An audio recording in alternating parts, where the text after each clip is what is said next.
Imprenta en el siglo XV por parte de Johannes Gutenberg generó una amplia difusión de todas las ramas del conocimiento. Este invento fue crucial en la propagación del saber. Sin duda estamos ante una segunda palanca de cambio clave en la historia de la humanidad. Los avances en física, astronomía, biología, anatomía humana, química, medicina, transformaron las visiones medievales sobre la naturaleza y sentaron las bases de la ciencia moderna. Se produce una revolución científica que empieza con Nicolás Copérnico y su teoría heliocéntrica. Más tarde, un entusiasta de las ideas de Copérnico, Johannes Kepler, definió cómo eran las órbitas elípticas que seguían los planetas alrededor del Sol. Durante casi 5 milenios, el modelo geocéntrico de la Tierra como centro del universo era prácticamente aceptado por todo el mundo. El modelo heliocéntrico, según el cual la Tierra y los planetas se mueven alrededor del Sol, supuso una auténtica revolución e hizo temblar los cimientos sobre los que se sustentaba todo el conocimiento.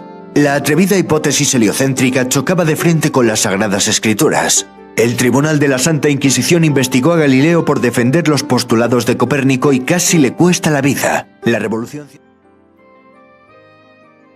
Bienvenidos al Draw My Life de Leonardo da Vinci. Leonardo da Vinci nació en Florencia en 1452, en un pueblo llamado Vinci, de ahí viene su nombre. Fue uno de los polímeras, experto en muchas materias, más importantes de la historia. El apodado como hombre del Renacimiento era descendiente de una rica familia de nobles, aunque fue hijo ilegítimo y su madre era una humilde campesina. Su infancia la pasó en casa de su padre, donde aprendió a leer, escribir e incluso aritmética, todo antes de los 5 años. Leonardo era un amante de la naturaleza y la dibujaba en pequeños esbozos. Su abuela paterna, que fue la que le introdujo en el arte, presentó estos dibujos a Andrea del Verrocchio. Este le llevó a su taller y allí desarrolló todas las artes plásticas. Pero con Verrocchio no solo aprendió arte, también química, filosofía y aritmética. En estos 9 años no se conoce ninguna obra de Leonardo, solo se tiene constancia de su trabajo en el ángel de la izquierda de Bautismo de Cristo. Verrocchio asume que es lo mejor del cuadro. Su primer cuadro, de los 20 que se han conservado, data de 1476. Ese mismo año abandona el taller de Verrocchio y se traslada a Milán. Allí trabaja para los Medici y para Ludovico Sforza de ingeniero y de pintor, realizando estudios para la Catedral de Milán. Era escultor, arquitecto y científico, y tenía tantas cosas en la cabeza que no resulta extraño que dejase pinturas y estudios sin acabar. Su mente iba siglos por delante de su época, desarrollando prototipos de helicópteros, carros de combate, submarinos o automóviles 400 años antes de que apareciesen. En 1494 comenzó La Última Cena, un cuadro que se encuentra en el convento de Santa María de Grace. Sus mayores rasgos son la increíble perspectiva y el movimiento, aparte de sus enigmas, como la imagen femenina al lado de Cristo, que representa a María Magdalena, el cuchillo que porta Pedro o la imagen de un bebé que observa a Judas. El fresco tiene más de 8 metros de largo y tanto Luis XII como Napoleón estudiaron arrancar esa pared para llevárselo a Francia. Actualmente se encuentra en muy mal estado e incluso en el siglo XVII alguien tuvo la brillante idea de poner una puerta debajo de Jesús. Por eso no tiene pies. La importancia del estudio anatómico para sus cuadros es muy importante, como se puede ver en El hombre de Vitruvio. Así que Leonardo disecciona cadáveres para estudiar sus órganos, algo que estaba prohibido en la época. La importancia del estudio anatómico para sus cuadros es muy importante, como se puede ver en El hombre de Vitruvio. Así que Leonardo disecciona cadáveres para estudiar sus órganos, algo que estaba prohibido en la época. Al parecer, diseccionó más de 30 cadáveres. En 1503 comienza a pintar el cuadro más famoso de todos los tiempos, y al que más estudios le han dedicado, la Gioconda. Se cree que la modelo era la esposa de Francesco de Giocondo, Lisa Gherardini, de ahí su nombre, Mona, que significa señora. Leonardo siguió retocándola hasta su muerte en 1519, hasta crear ese magnífico efecto en su sonrisa, que desaparece si miramos su boca y aparece cuando fijamos la vista en otros puntos.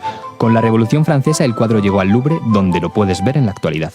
En 1513, Leonardo abandonó Milán y se puso a las órdenes del Papa León X, de la familia Medici. Se encontró en el Vaticano con Rafael y Miguel Ángel, pero su pintura no tuvo mucho éxito, así que esta etapa en Roma fue un duro revés anímico. En 1516 abandonó Italia camino de Francia para ser primer pintor, primer ingeniero y primer arquitecto del rey Francisco I. Por primera vez sería valorado como pintor, y eso para Leonardo era muy importante. Su relación con el rey fue tan estrecha que éste lo consideró como un padre. Leonardo no tuvo hijos, así que cuando cayó enfermo en 1519, dejó todo a su compañero y alumno desde los 10 años, Francesco Melchi, que le ayudó en sus últimos proyectos ya que apenas podía utilizar las manos. De los 50.000 documentos sobre filosofía, arquitectura, medicina y cualquier otra disciplina que Leonardo hubiese perfeccionado, solo se conservan 30.000, la mayoría en la Ciudad del Vaticano. Para muchos ha sido el mayor pensador de la historia. Y este ha sido el Draw My Life de Leonardo da Vinci, uno de los grandes genios de la historia. En el año 1478, Botticelli pinta esta tabla para Lorenzo di Pierfrancesco, primo del Magnífico. El destino de la obra era su villa campestre de Castello, en las cercanías de Florencia. En la izquierda de la composición aparece Mercurio, el dios mensajero y del comercio. A su lado se encuentran las tres Gracias, enlazadas por sus manos, recordando su postura los pasos de la danza cortesana. El centro de la escena está ocupado por Venus, la diosa del amor y del placer, sobre cuya cabeza se sitúa Cupido, con los ojos vendados y disparando sus flechas. La zona de la derecha está presidida por la primavera, esparciendo las flores por la tierra. Flora, cuyo desnudo cuerpo es cubierto por un paño transparente, es perseguida por Céfiro, uno de los vientos. El fondo es un bosque que elimina cualquier referencia a la perspectiva. En este cuadro, Botticelli pone de manifiesto su dominio del color y del dibujo. Las figuras están modeladas con suavidad por luces y sombras, adquiriendo una corporeidad única. Sus miradas y sus cuerpos refuerzan la sensación de armonía y musicalidad que respira el conjunto. Los personajes se representan en la naturaleza, lo que equivale a describirla con la máxima precisión posible, como si se tratara de un ejercicio botánico. El tema del cuadro está en sintonía con las ideas neoplatónicas de la corte de los Medici, resucitando algunos de los episodios más destacados de la mitología clásica, entendida como saber válido. La obra se vincularía, por lo tanto, con los textos del neoplatónico Poliziano.